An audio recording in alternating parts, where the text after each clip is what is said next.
productivity. Di mana productivity kita hitung adalah untuk mencapai tingkat productivity yang tinggi dengan jumlah orang yang cukup, dengan waktu yang sesuai dibutuhkan, dengan target yang sudah ditentukan. Productivity dihitung untuk mempermudah bagaimana kita bisa multiplikasi banyaknya berapa orang dengan target yang dibutuhkan, yang akhirnya productivity ini kita bisa targetkan dengan berbagai improvement nanti akan bisa dilakukan. Sebagai contoh, kita akan menghitung proses productivity terhadap proses pengemasan. Maka kita akan coba membuat metodenya, yaitu adalah soal pengemasan, di mana pengemasan ini adalah satu rangkaian proses yang terdiri dari beberapa tahap, di mana proses-proses ini akan kita lihat mana bagian yang bisa dipercepat, bisa dihilangkan, atau bagian mana yang bisa diatur sedemikian rupa akhirnya menjadi lebih cepat dan lebih mudah. Proses pengemasan, misalkan di dalam proses persiapan order, kita bisa melakukan cara dengan mempersiapkan satu order, misalkan pengambilan order ini bisa jadi dalam bentuk stiker, bisa jadi dalam bentuk kertas, bisa jadi dalam bentuk apapun yang sudah terlihat di dalam layar. Jadi kalau misalkan sudah digital, maka tinggal diambil layarnya, dicocokkan nomor order, bisa di scanning stikernya, bisa di scanning kertasnya, yang akhirnya nomor order ini sudah terambil. Dalam proses ini, bila order sudah diambil, maka kita akan bisa mempersiapkan tahapan selanjutnya. Setelah order diambil, yang tahap selanjutnya adalah melakukan proses scanning terhadap barang. Scanning barang. Order yang diambil, bila nomor barang atau SKU barang yang sudah di-scanning tercukupi, maka dia akan memberikan angka konfirmasi di dalam layar, atau bisa mengeluarkan resi atau confirm. Ya, setelah proses scanning barang, maka barang yang dibutuhkan sudah cukup. Langkah selanjutnya adalah kita mempersiapkan barang-barang untuk packaging atau pengemasan. Bisa jadi proses pengemasan ini ada berbagai tahap, tergantung dari kategori barang atau produk yang diproses. Misalkan untuk fashion, pakaian, atau misalkan untuk barang-barang pecah belah, atau misalkan barang-barang lain yang bersifat fragile atau makanan yang membutuhkan media seperti ice gel atau barang-barang lainnya yang membutuhkan misalkan air tube atau anti peredam. Ya, peredam untuk misalkan seperti bubble wrap. Misalkan kita tambahkan proses selanjutnya adalah persiapan bubble wrap. Terus proses bubble wrap. Setelah proses bubble wrap, langkah selanjutnya adalah kita melakukan packing. Packing ini bisa dihitung berapa kali bubble wrap digulungkan atau berapa kali atau berapa besar. Ya. Setelah proses ini, maka selanjutnya adalah proses lakban. Bila lakban sudah selesai, maka tahapan selanjutnya yang dilakukan adalah proses lakban terakhir, atau misalkan diberikan lakban fragile. Jadi misalkan lakbannya 1 atau 2 bisa kita sesuaikan di sini. Yang terakhir adalah memberikan label. Pemasangan label. Yang terakhir adalah barang sudah selesai kita packing, maka selanjutnya adalah misalkan ditempatkan di area keranjang misalkan ya, atau area akhir dari setelah di packing ini. Misalkan dilempar, tempatkan ke keranjang. Nah, setelah proses ini, maka kita akan hitung setiap hal-hal yang dibutuhkan selama proses ini berapa lama. Misalkan proses pengambilan order. Bila pengambilan order dilakukan secara berulang, proses ini akan kita hitung berapa waktu yang dibutuhkan setiap prosesnya. Kita hitung dalam 1 detik, misalkan pengambilan order, dia mengambil kertas atau melihat di sistem dan lain-lain, dia membutuhkan misalkan waktu sebanyak 5 detik.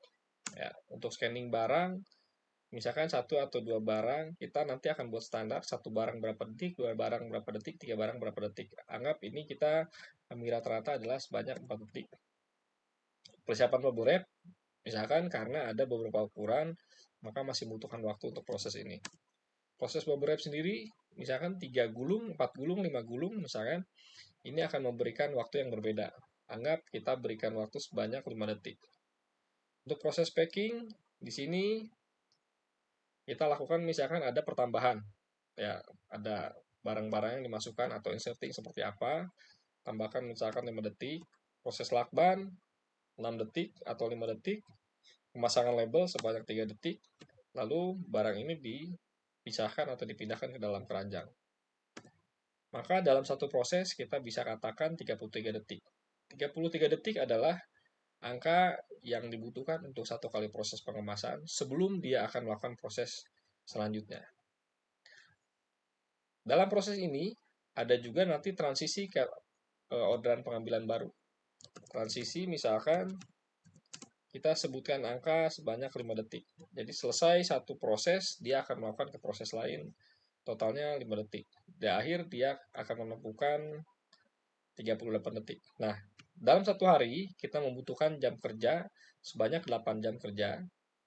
Jadi misalkan kalau satu hari kita bekerja selama 9 jam, ya, dengan jam kerja 40 jam selama 1 tahun, maka satu harinya adalah 8 jam ditambahkan 1 jam istirahat. Jadi dalam 1 jam itu terdapat 3.600 detik, bila dikalikan dalam satu hari shift, maka dia berjumlah akan sebanyak 28.800 detik. Ini adalah waktu detik yang dibutuhkan selama proses satu hari atau satu shift tersebut. Nah, di sini adalah 0,15 adalah semua waktu yang terbuang, yang dimana nanti proses ini akan membutuhkan nilai yang terbuang 15% misalkan ya.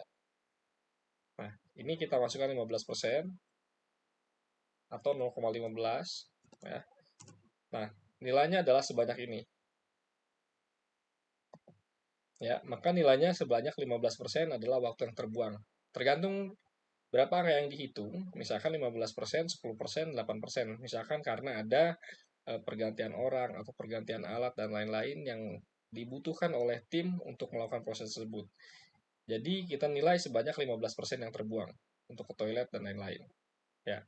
Nah, di sini maka jumlah waktu jam kerja yang dibutuhkan yang dimiliki selama satu shift adalah 24.480 detik.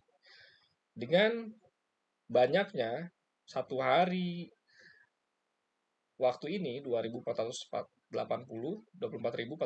detik, maka bila terdapat proses 38 kali, maka dalam satu shift dia bisa menghasilkan 644 proses pekerjaan. Ya, jadi ini bisa dikatakan bisa menangani order sebanyak 644. Ya, dalam 1 jam bisa dihitung sebanyak 80 pieces. Nah, di sini bisa dilakukan proses improvement. Kalau misalkan kita mau meningkatkan berapa persen sih target yang dibutuhkan selanjutnya dengan melakukan improvement. Ya, misalkan kita ingin meningkatkan produktivitas sebanyak 10%. Ya, kalau misalkan yang tadinya per jam 80,53, maka ditambahkan 10% menjadi 88,58. Ya, nah ini target yang diharapkan dengan peningkatan 10%. Jadi kalau sebelum improve, kita bisa hitung dengan nilai rupiahnya. Misalkan UMR sebelum improve per hari nilainya adalah sebesar ini. Ya, maka kita bisa bandingkan yang targetnya dalam membayar 190.000 bisa dibilang menghasilkan 644 pieces. Maka per paketnya kita harus membayar Rp293. Sedangkan bila produktivitinya meningkat, 190.000 ini dibagi 708 dalam waktu satu hari, berarti kita mendapatkan biaya yang lebih murah, Rp268 per paket. Jadi, value-nya adalah kalau misalkan yang dimana kita nilainya akan lebih mudah, ya. Yang tadinya untuk satu shift ini membayar kita dengan 4 orang, maka kita membutuhkan biaya per shift-nya 760.000. Ya, dengan target 4 orang yang dihasilkan adalah 2.576. Tapi setelah improvement, ya, jumlah orangnya kita hanya membutuhkan sebetulnya dengan target yang lebih tinggi kita hanya membutuhkan 3,64 orang. Ya. Dengan jumlah yang sama tapi biayanya akan lebih sedikit. Maka biayanya di sini ada lebih hemat adalah 0,36 orang. Ya, ini bisa dikatakan efisiensi yang bisa dilakukan.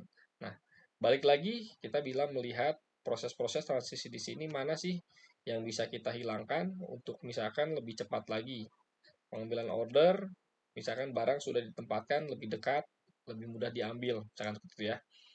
Scanning barang yang tadinya scanningnya misalkan menggunakan scanner dan dia harus mengambil, ada alat yang misalkan menggunakan scanning apa namanya yang ada di jari dengan finger atau seperti apa. Ada juga proses bubble wrap-nya misalkan dipermudah ya dengan metode-metodenya, ada proses lakban dan lain-lain menggunakan alat misalkan ya. Nah, di sini proses-proses ini yang akan bisa mempermudah. Nah, ada lagi, selain meningkatkan produktivitas secara proses, di sini ada efisiensi yang sangat bisa kita perhatikan lebih baik lagi. Misalkan dengan proses briefing ya, yang biasanya 10 menit, maka kita kurangi menjadi misalkan 5 menit. Atau briefingnya dilakukan di akhir shift, jadi mengevaluasi. Atau orang yang proses ke toilet, berarti nanti bisa dipastikan sebelum orang masuk, dia harus ke toilet dulu. Atau misalkan orang yang sering terlambat kerja, maka kita harus membantu mereka untuk menjadi lebih disiplin. Termasuk persiapan alat kerja yang sudah siap. Kalau misalkan ini dibuat lebih rendah lagi, jadi ada waktu yang terbuang misalkan sebanyak 8%, maka yang tadinya 24.000 ya menjadi 26.000. Ada tambahan sebanyak 2.000 detik yang nanti akan berimpak pada proses ordernya bertambah sebanyak 50. Inilah yang menjadi proses operasional pada penghitungan productivity pada sisi pengemasan. Untuk hal lainnya, selama proses di dalam gudang ini, banyak proses-proses yang kita bisa perhatikan agar lebih mudah dan lebih cepat.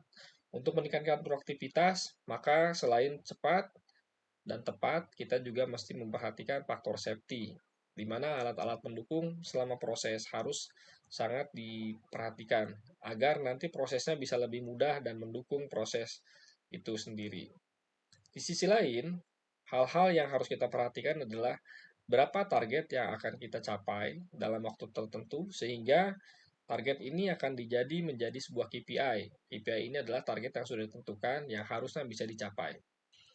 Teman-teman bisa membuat penghitungan dari berbagai proses ini, tidak hanya di dalam satu proses, tapi kita bisa memperhatikan kontinuitas dari setiap proses itu sendiri. Misalkan setelah proses pengemasan, apa proses selanjutnya, maka setiap proses ini akan kita bisa bandingkan agar semuanya bisa berjalan secara efisien. Proses-proses yang bisa dilakukan dengan efektif antar tim, setiap orang diberikan tools yang memadai, maka produktivitas akan bisa terjadi dengan lebih baik. Ada investasi, misalkan kita memberikan alat, ada juga dengan penambahan orang. Mana yang lebih mudah dan menguntungkan dan sesuai dengan kebutuhan bisnis, maka itulah langkah strategis yang bisa dilakukan. Proses ini sangat akan mendukung secara jangka panjang, di mana ketika target tidak tercapai, maka ada hal yang harus dievaluasi. Hal inilah yang akan mempermudah proses-proses selanjutnya, di mana operasional akan bisa lebih baik lagi. Demikian penjelasan mengenai productivity. Productivity bisa dihitung, bisa diperbaiki, dan bisa ditingkatkan. Semakin baik productivity, semakin baik kualitas yang dihasilkan, maka nilai operasional secara keseluruhan akan menjadi lebih baik lagi. Terima kasih.